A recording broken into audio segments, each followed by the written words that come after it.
you doing? Doing good? Fantastic. Welcome back to Makeup Myth Mondays. I'm very excited about this episode. I know I say that every single time, but I am. Ha ha ha. I can. It's my channel. Sorry I wasn't here Thursday. All honesty, boyfriend's birthday, then our 1-year anniversary, and and I'm having some pretty severe sciatic pain. So I even filmed something to put up on Saturday, and I just sounded very negative, and I thought it's better to skip than to put up something that made me sound like a cranky person. So we didn't do that. So today we are talking about 2 instances with Athena. Now, Athena is normally known for helping the heroes and being this champion of the heroes, but if you piss her off, things do not work out well for you.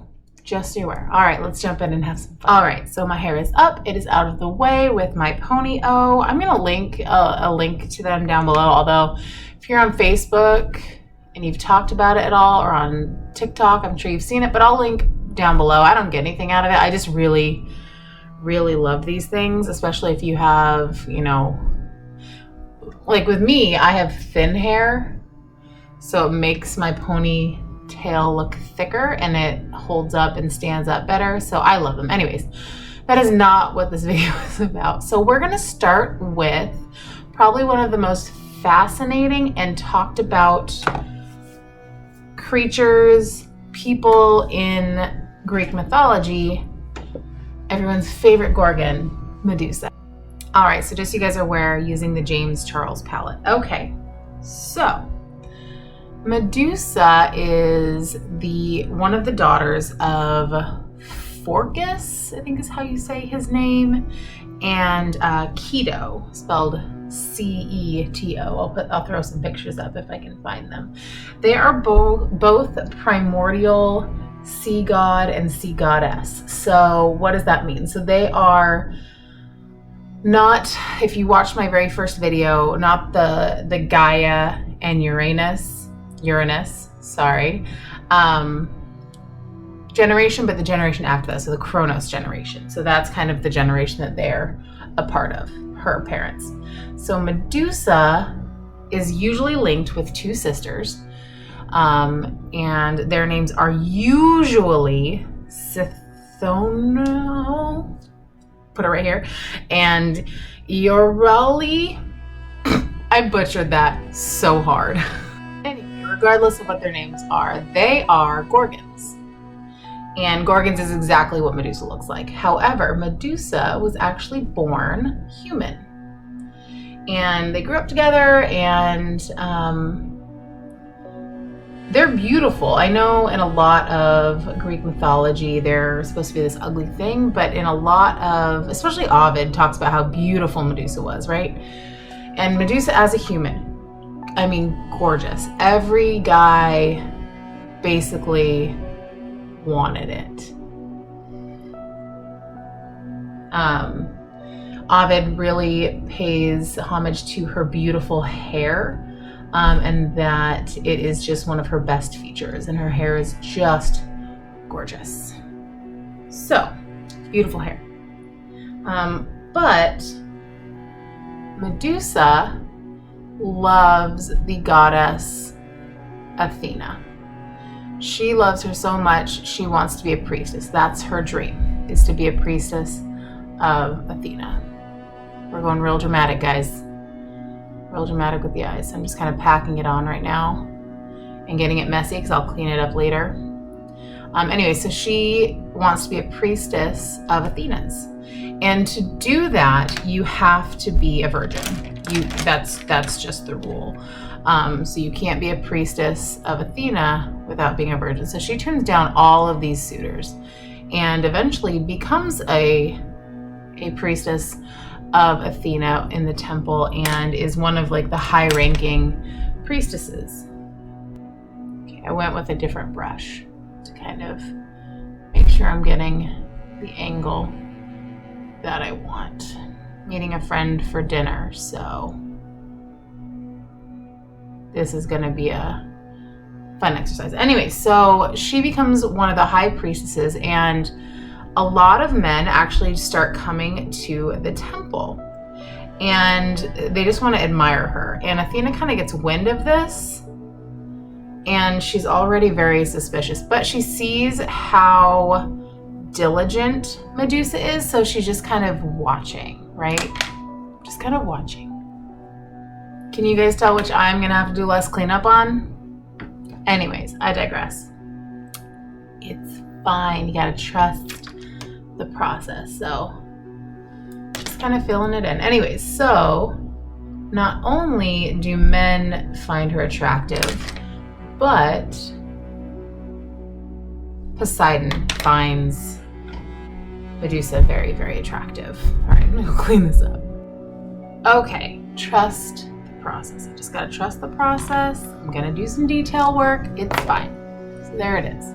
Okay, so Poseidon has taken a fancy to Medusa. She's gorgeous, but also Athena and Poseidon do not like each other.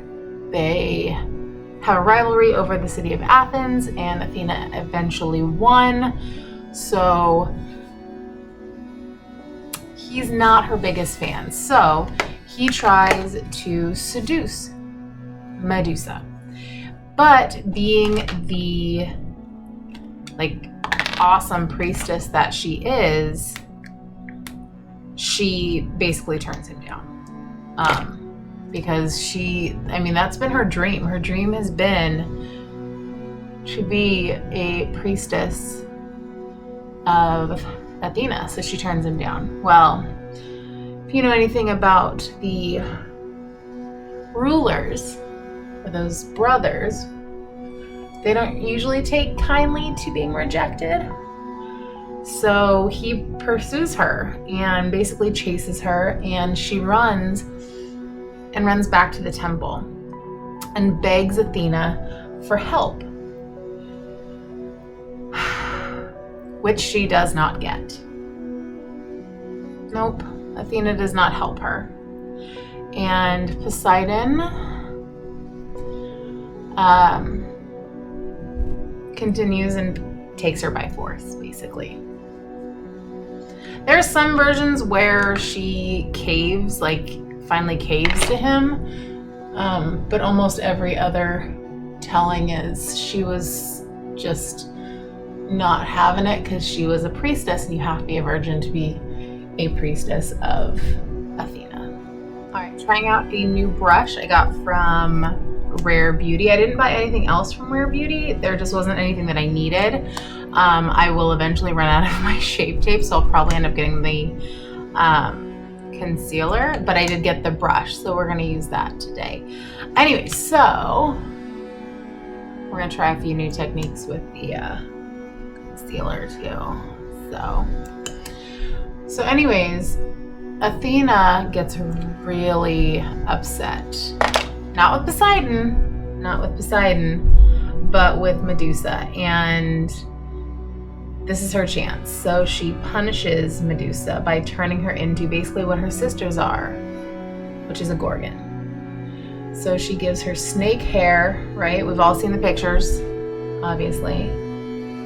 And basically makes it so if anyone looks her in the eye, they turn to stone, right? We've all heard that story. Okay, I'm glad everyone's heard that story.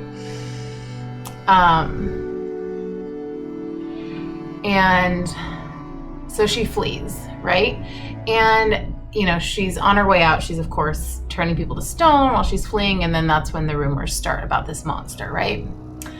I don't know if I'm a huge fan of this brush. We'll see. Maybe I need to use a different technique. I don't know. Anyways, so rumors start to be told about this creature.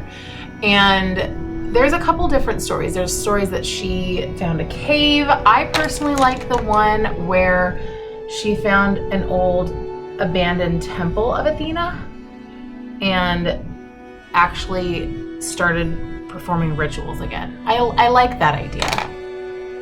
I don't know why, but I do. Okay, so a lot of people come and try and kill this new monster, right? People are trying to kill Medusa. She gets a reputation, and whether it's a cave or this temple, she's basically surrounded by all of these heroes that basically have come to slay her. Now, she's immortal now, right? As this monster, but since she was originally mortal, she can actually be killed. I guess she's the only one of the Gorgons that can be. Anyways, I digress. So along comes this warrior named Perseus. So Perseus is being helped, and we will go into his story, I promise, eventually, but this is not his story, this is Medusa's. He's helped by Hermes with his sandals, Athena with her shield, and Hephaestus gives him a sword that is strong enough to basically cut off her head. And Athena's shield is so sparkly, or so shined, or so polished, that when he's in there, he can see Medusa behind him, and he takes the sword and chops off her head. That happens. What happens next is she was actually pregnant. A lot of the things that say she had Poseidon's seed in her, which is a weird way to put it, but I guess back then. And she had 2 children. One is Chrysaor. He's the guy with the golden sword. That's about all you get from him. And the last one is Pegasus. And in Ovid and a few other places, he is basically the personification of the virtue and the goodness that was Medusa that was kind of taken away from her. So Pegasus, he will have his own story. He will have his own adventures, and we will get to him as well. One thing I wanted to mention is everyone talks about this Athena giving Perseus the shield. So some people, and for the longest time, it was an extra blow to Medusa, right? An extra screw you. Later, people have kind of interpreted it as, especially with the story of her finding a cave and still doing rituals to Athena, is that she wanted to keep her from this horrible life, so she sent someone to kill her so she could be immortalized, because then Medusa's face is actually put onto Athena's shield. So take that as you want. Who knows?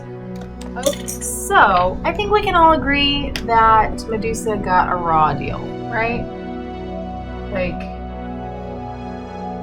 all she did was be pretty, right? Can we all kind of agree with that? Yeah? Awesome, because that's kind of how I feel. Our next subject,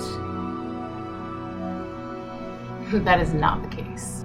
For my lid, I'm using my Thanks for Being a Friend palette. I'm just going to use my fingers and just kind of put some shimmer on my lid. Anyways, so the next person to feel Athena's wrath, I'm going to bring you guys in a little closer so you guys can see kind of what that effect is doing. See that versus that. Okay, promise. I'm going to clean it up a little still. Okay, I can't remember if I said her name. It's Arachne.